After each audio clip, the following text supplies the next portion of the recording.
Welcome back to the campus of St. Bonaventure High School. Welcome to episode 158 of the OLA Adult Ed Faith Formation weekly gospel podcasts, where with Max behind the camera and me in front of the camera, we get to sit down every week for about 15 minutes or so, unpack the Sunday gospel reading, so when we hear it proclaimed at Mass, as we always say, we'll have a better understanding of and appreciation for what the Word of God has for us. This Sunday, the church puts before us, this is the year of Matthew, so it'll be from the Gospel of Matthew, chapter 9, verse 36 to chapter 10, verse 8. So it's going to kind of cross over from the end of one chapter to the beginning of the other, but we got to remind ourselves that when this was originally written, it was originally written on scrolls. The chapters and the verses were added later. So this would have been one long continuous thing, but when the chapters and verses were added in, it turned out that this fell at the end of one chapter and the beginning of the next. So Matthew 9, verses 36 to Matthew 10, verses 8. And I'm going to go ahead and read the entire passage, okay, because it's only a couple of verses, and then we'll go back and we'll unpack it. Now, the gospel reading starts on verse 36. I'm going to start the reading of it one verse earlier, verse 35, because verse 35 kind of reviews what's been happening prior to what this actual passage talks about. So here we go. Jesus went around to all the towns and villages, teaching in their synagogues, proclaiming the gospel of the kingdom, and curing every disease and illness. That's verse 35. Now we'll get to the actual gospel reading we'll hear on Sunday. At the sight of the crowds, his heart was moved with pity because they were troubled and abandoned like sheep without a shepherd. Then he said to his disciples, "The harvest is abundant, but the laborers are few. So ask the master of the harvest to send out laborers for his harvest."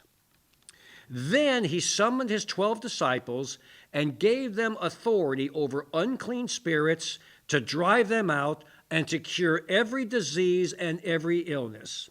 The names of the 12 apostles are these: first, Simon called Peter and his brother Andrew, James the son of Zebedee and his brother John, Philip and Bartholomew, Thomas and Matthew the tax collector, James the son of Alphaeus and Thaddeus, Simon the Canaanite, and Judas Iscariot who betrayed him.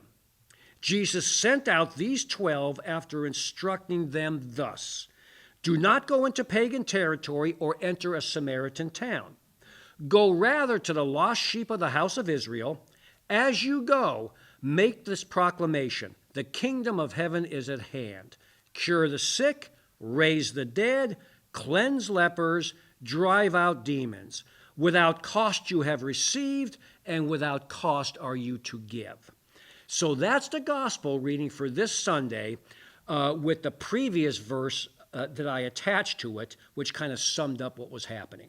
So let's go ahead and unpack. Let's start with that previous verse. It says, Jesus went around to all the towns and villages, teaching in their synagogues, proclaiming the gospel of the kingdom, and curing every disease and illness. That's the verse right before our gospel passage. And that verse summarizes what Jesus has been doing, okay? So we come into this, and it tells us he's been going around to all the towns and villages. He's been teaching in their synagogues. He's been proclaiming the gospel of the kingdom, and he's been curing every disease and illness. Now, that's not an overstatement, because if we go back through the rest of chapter 9, and even back to the previous chapter, chapter 8, look at what Jesus has been doing as he's been going through those towns and villages, okay? He cleansed a leper. He healed the centurion's service. He healed Peter's mother-in-law. Let's continue on. He calmed the storm at the sea. He healed the demoniac. He healed a paralytic. He called Matthew. He healed Jairus' daughter and the woman with the hemorrhage. He healed 2 blind men, and he healed a mute person.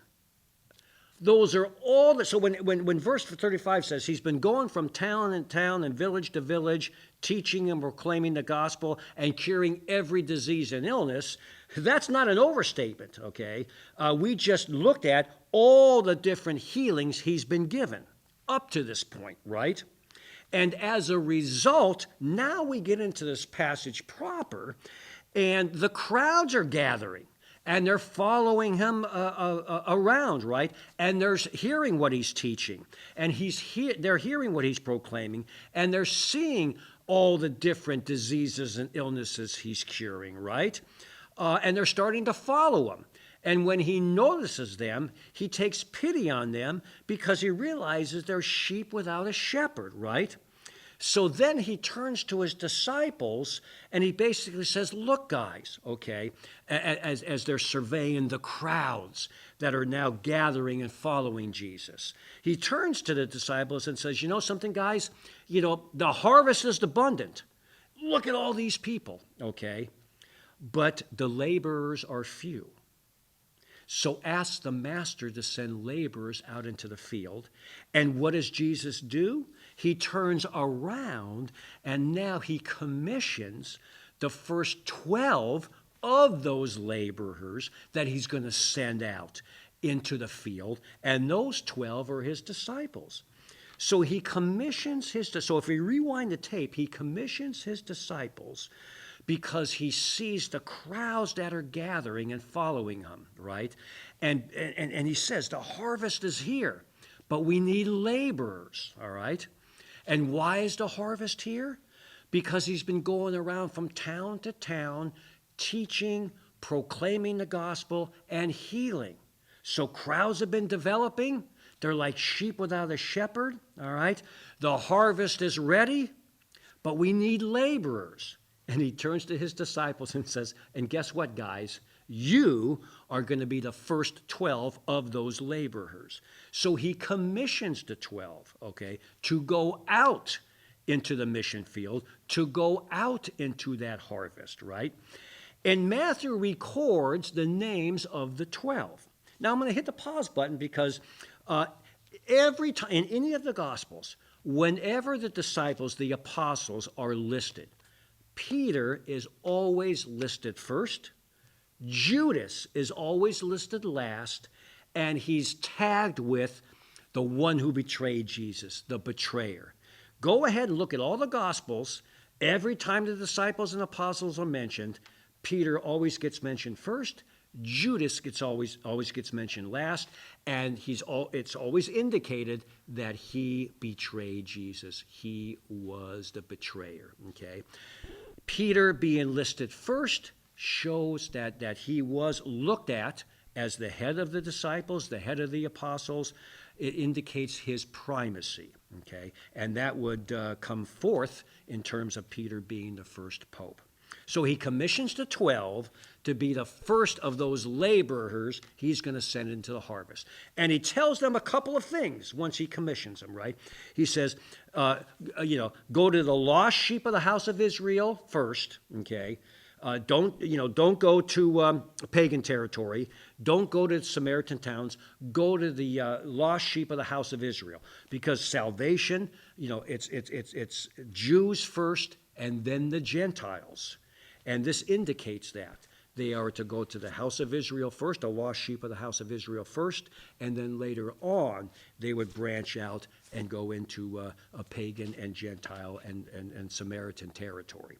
And then he indicates also, okay, as he says, okay, when you go out, cure the sick, raise the dead, cleanse lepers, drive out demons, all right? He tells them, when you go out, preach, proclaim the kingdom of God, and heal. Basically, he's telling them to do the same thing he's been doing. Because again, go back to verse 35. Jesus has been going town to town. He's been teaching. He's been proclaiming the gospel, and he's been healing people, right? He tells his disciples, the first 12 of these laborers, to do the same thing, to teach, to proclaim the gospel, and heal, right? And he's commissioning them to do that.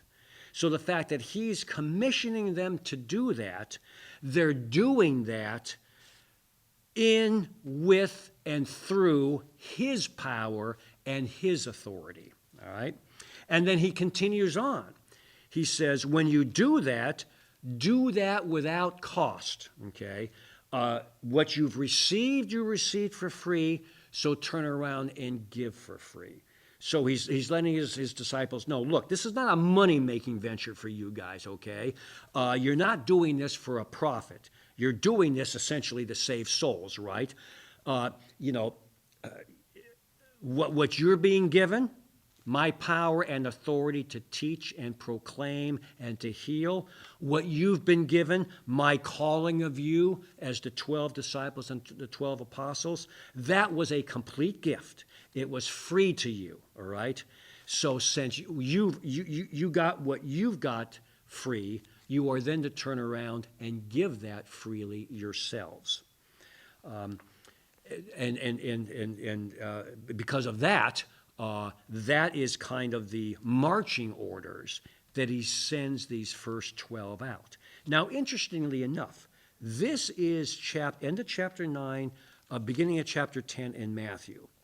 Now, at the end of Matthew's gospel, Matthew 28, we know we have the Great Commission, where he commissions them to go out into the entire world and to proclaim the gospel and baptize people, okay?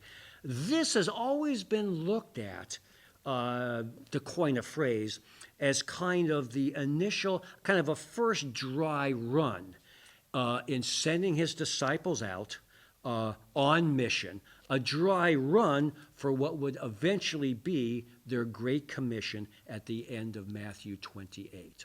So with that, what we've tried to do in this gospel podcast is kind of set this in context. We went back and looked at what Jesus had been doing up to this point. Then we enter the passage itself, and Jesus commissions his disciples to do the same things he's been doing, because the harvest, the crowds are ready, okay, and the laborers are few.